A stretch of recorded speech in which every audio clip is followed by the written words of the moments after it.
ridicule them in public. The whole enterprise of evolutionary biology is to explain how you get prodigious complexity and design from virtually nothing.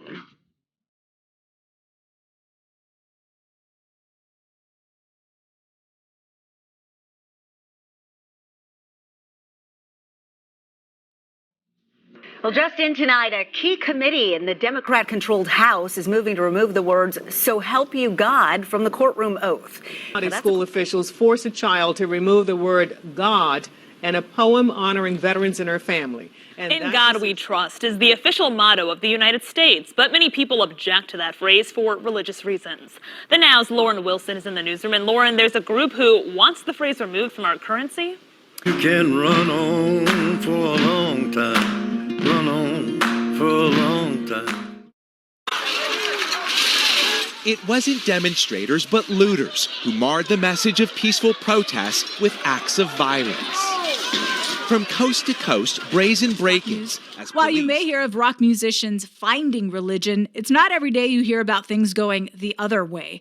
John Steingard, the singer and guitarist for Christian pop rock group Hawk Nelson, recently detailed in a lengthy post that despite growing up in an overtly Christian home, he no longer believes in God. Sooner or later, gotta cut you down. Sooner or later, gotta cut you down. People are going totally crazy. As the president said, he wants to get everybody back worshiping God come Easter Sunday. That needs to happen. President Trump has now changed that timeline, and that pastor now arrested for failing to follow the stay-at-home order in his county. His reckless disregard for human life put hundreds of people in his congregation at risk, and thousands of residents who may interact with them this week in danger. I'm wondering, though, why you sidestepped Larry's earlier question about how we get to heaven. The Bible clearly tells us that Jesus is the way, the truth, and the light, and the only way to the Father is through him. That's not really a message of condemnation, but of truth. Yeah, I would agree with her. I believe that. So then that's what Jew is not going to heaven. No, You can't. Well, no, here's my thing, Larry, is I can't judge somebody's heart.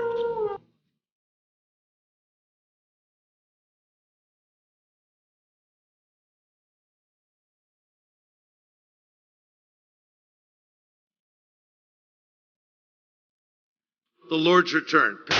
Will he find the faith on the earth? Now, today, here we are much closer than we've ever been. We've never been closer to the Lord's return than we are right now. Peter says in 2 Peter 3, at the time of the end, they're going to say, where's the promise of your coming since the fathers fell asleep? We've been hearing this. Yeah. So that very attitude, that laissez-faire attitude, is another sign of the end times. A modern-day Iran is ancient Persia. The Ezekiel scenarios unfolding before our very eyes, that the players we read about in Ezekiel have not been aligned until fairly recently. The Lord setting the stage for the time of the end. So Turkey, Iran, and of course Russia are going to be part of this last days coalition. There's never been a military alignment, Greg, between the modern-day country of Russia and the modern-day country of Iran until now. But now all of them are working together against Israel and against the U.S. Okay. We need to understand the times. Daniel 12:10 says at the time of the end, the wise will understand. They know what's going on. The wicked will never understand. Okay, as a Christian, you should be ready. You should be ready, to meet the Lord. Now, let's face it.